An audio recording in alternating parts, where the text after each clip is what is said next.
Which one's more surprising in terms of their step backwards this year, Teddy? I'm going to say I think it's Xavier. I think the Friars figured to, freshman point guard, it's going to take them some time, and they lost a couple of key guys. I didn't see Xavier falling off the table as they have. That being said, I mean, Providence has now lost 4 out of 5. Yeah.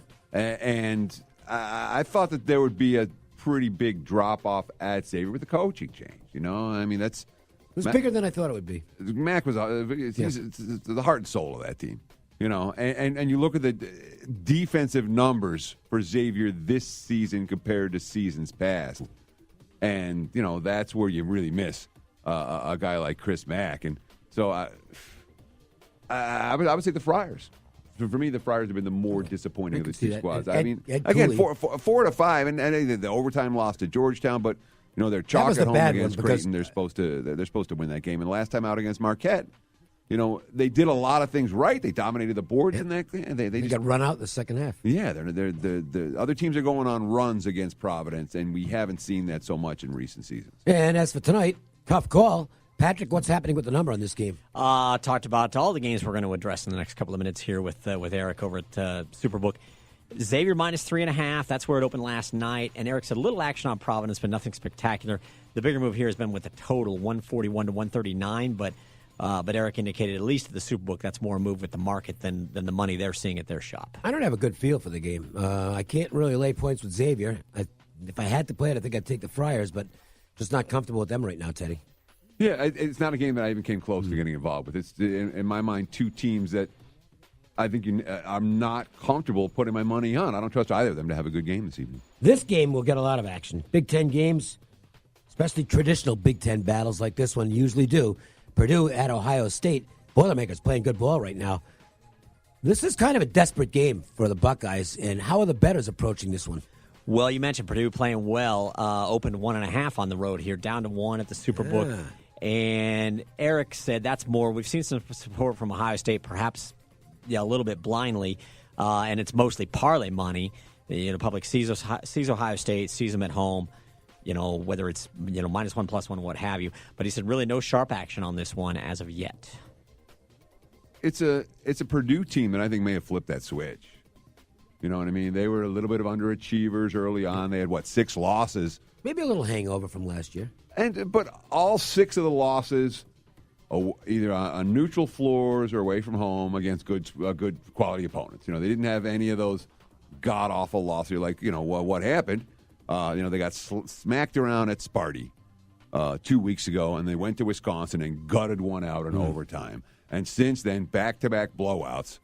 They got a lot of support in the markets against Indiana over the weekend. That game opened 7 and got steamed up to 9. They crushed them. And that was exactly a pretty well one-way ball game.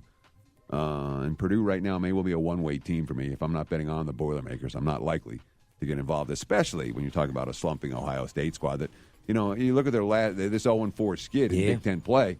I mean, they haven't sniffed a cover during this spread. I mean, the market, they've been off. The market's off by 10 points for the Buckeyes during this span on average. I think Ohio State might get them in the first half. I don't know if I trust them for 40 minutes. And actually, I guess I don't trust them for 20 because I didn't bet it.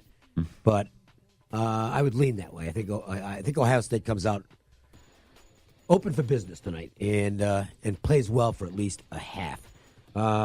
We've got Texas and TCU matching up, and there's some surprising stuff going on in the Big 12 right now. Some of it is injury related, certainly, but Texas Tech has gone backwards. Yep. TCU has not been particularly sharp. Kansas obviously has a big injury that they're going to have to overcome if they want to make a run to the Final Four. In the meanwhile, Kansas State finally got healthy. The Jayhawks right now are playing the best basketball. The Wildcats are playing the best basketball in the Big 10 in the Big 12 right now. Texas has a chance to kind of join them as a team that's rising as a serious contender in the Big 12 if they can go into Fort Worth and get a win tonight.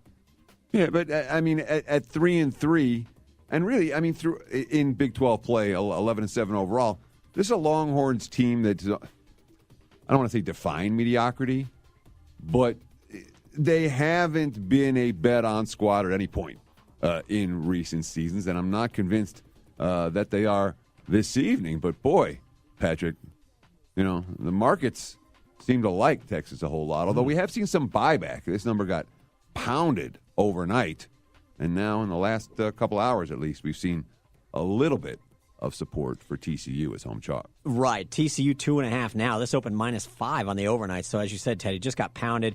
Eric Osterman at Superbook said, hey, it's come down quite a bit.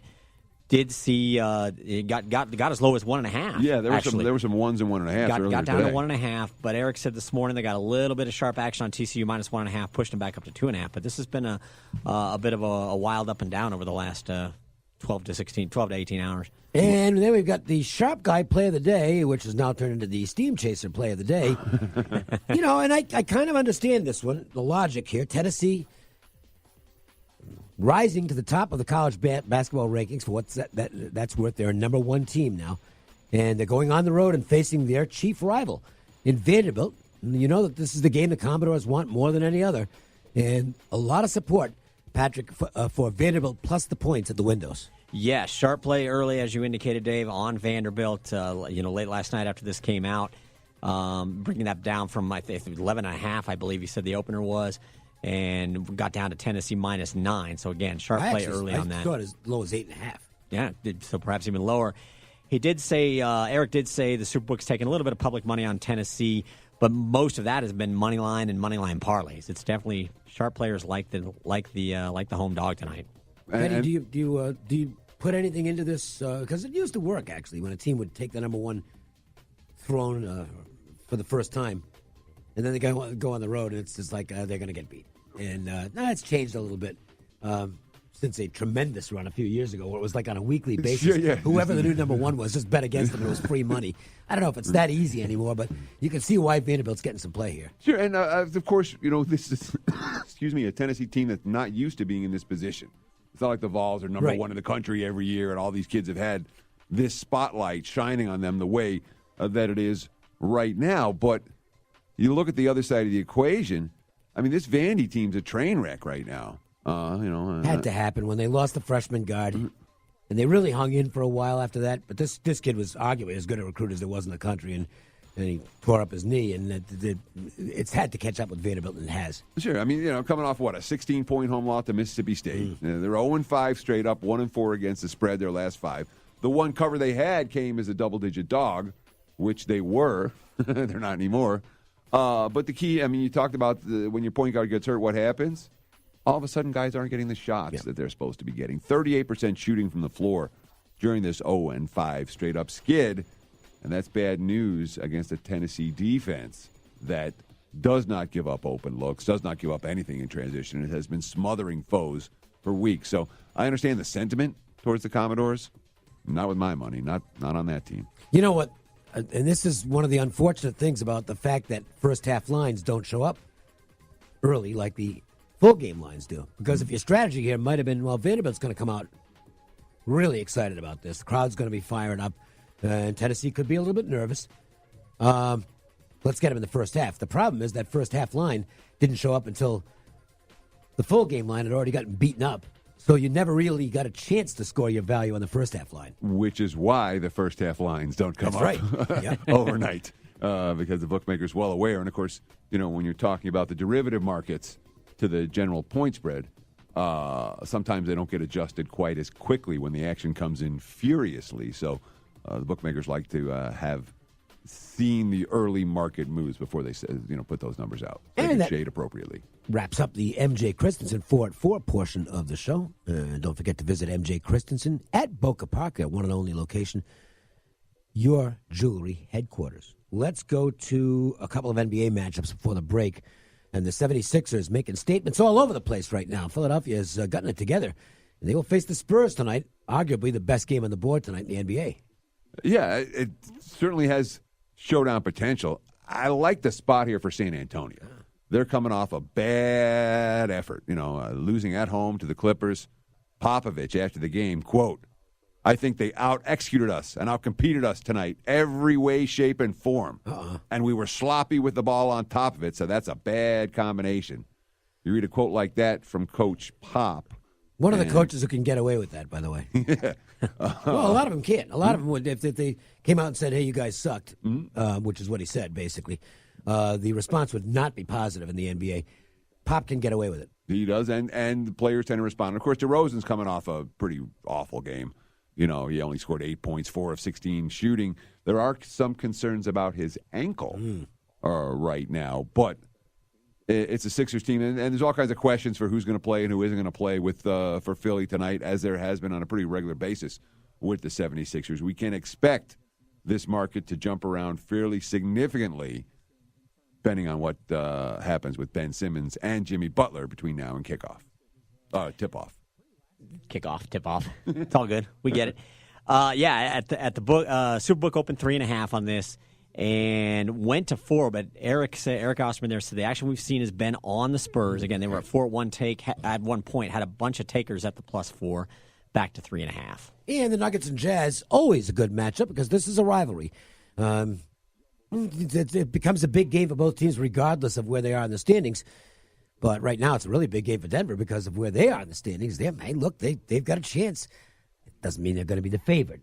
But they've got a chance to be the number 1 seed at least. And the Jazz right now struggling to find their way into the playoff conversation. What's going on with the betting on that one, Patrick? That one has the Jazz at -4 at the Superbook, open -3. So they did see some money come in on Jazz at -3 last night when they first opened the number, went to 3.5, then bumped to 4 this morning. And Eric said really nothing on the Nuggets so far on this. Yeah, I mean, this has been a house of horrors for Denver in recent years. They have not played well in Salt Lake City. They have not been winning games or covering point spreads in Salt Lake City. And reading some of the quotes, they're interested in this game. Although Utah, at this stage of his career, we don't talk that much about guys like Ricky Rubio. But they needed a point guard in the worst way. He was hurt, obviously, for quite some time. Just came back last game, played 14 minutes, scored 12 points, dished a couple of assists. But, his hand at the point makes a big difference and relieves Donovan Mitchell of some of his ball handling necessity when he's hurt. So that's a big add for Utah and a guy who's not necessarily going to be factored in the point spread at all. Before we step away for our break, actually, you know what? We're getting up against the wall now, so we'll save the Covers promos for when we come back. We'll also take a look at more college basketball, and it's now up to 7-1, the latest Joe's Angle of the Day run, and that's coming up next. The Las Vegas Sportsline. Hello, friends. This is Thomas Johnson from Joe's Seafood Prime Steak and Stone Crab. Need a great idea for lunch or dinner? Your best bet is Joe's, one of the most popular dining destinations on the Strip. Joe's provides the ideal setting for private parties with accommodations for up to 150 guests. Stop by to see us at the Forum Shops at Caesars and ask for Thomas Johnson, your maitre d'. I'm counting the days till next Tuesday afternoon because we're going over there for lunch next Tuesday. Who? Matt Humans, myself, a couple guys from Caesar's Palace. You can come down. No. Kelly keeps saying she's going to take us out to Joe's. Yes, well, and she hasn't done it yet. And I'm like, wait a minute, you guys having this lunch without me? Yeah. By the way, just a word to the wise, Kelly. Bill's going up. Okay,